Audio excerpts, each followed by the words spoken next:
Pierwsza część utworu Gismondo Jarosława Siwińskiego jest bez taktów. Tutaj porozumiewamy się Gestem.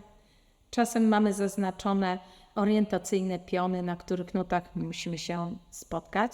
W drugiej części fortepian jest rozpisany metrycznie, a nasze partie bardziej improwizacyjne.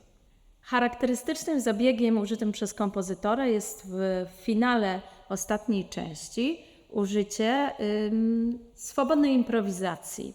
Mamy imitować kłótnie pomiędzy dwoma partiami i używać do tego celu skrajnych rejestrów, jak i dźwięków tradycyjnych oraz efektów współczesnych. Do tych współczesnych efektów należą Tremolo flażoletowe,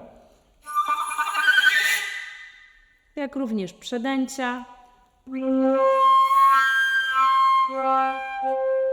oraz frulata. Także tutaj jest pełna dowolność, możemy też śpiewać równocześnie, używać slapów. Mamy tutaj pełną swobodę wykonawczą.